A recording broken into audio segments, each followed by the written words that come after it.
Now, of course, yesterday economic managers have mentioned that they are looking at the fiscal, funding.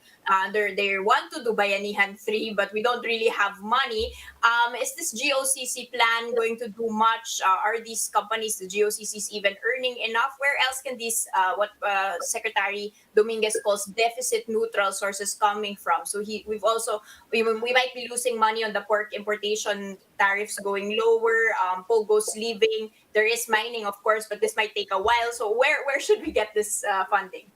I think it brings us back to how the economy looks like from the beginning. The economy is a consumer-driven economy.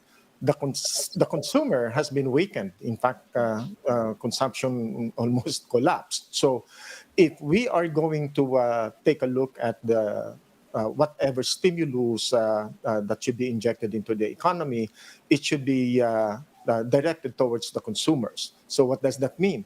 You have to strengthen, you have to reinforce, you have to give and put money in the pockets of our consumers. Unfortunately, that is not happening. And I'm not sure that is on the agenda. The limited ayuda that has been given to our people barely created a dent. Look at the proliferation of the community pantries.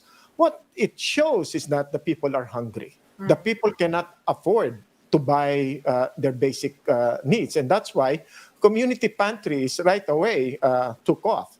So people who have a little money donate to the community pantry organizers.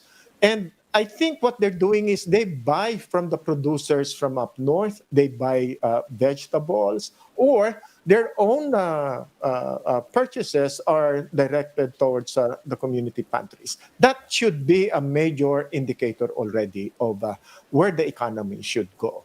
The people are hungry, the people have no money, and therefore, if you want to stimulate the economy, it should go back to the logic of our economy from decades ago. It's a consumer-driven economy, and therefore, we have to look at the consumers and what they need now. They need money in their pockets. Okay. And sir, last question before we let you go. Why can't we just tap into more debt if that is the case? Other countries have done it. We need something to jumpstart the economy. Economic team is saying that the stimulus package should not breach the cap, which is 8.9% of GDP. Should we breach that cap? And are we at this point where we really need to maybe, not think about the ratings, not think about fiscal discipline? If, as you mentioned, we need to put money in consumers just so that we don't get hungry. I'd like to venture this thought that the caps that were set during pre-pandemic times. Right now, under the pandemic, the economic conditions, the economic requirements have changed. And I would share some caution on debt financing. We may be able to still maximize the debt burden that might be allowed us, but then people are already asking, how are we going to pay this when the economy is not that productive? If we haven't gotten back to our feet, would debt allow us to do so?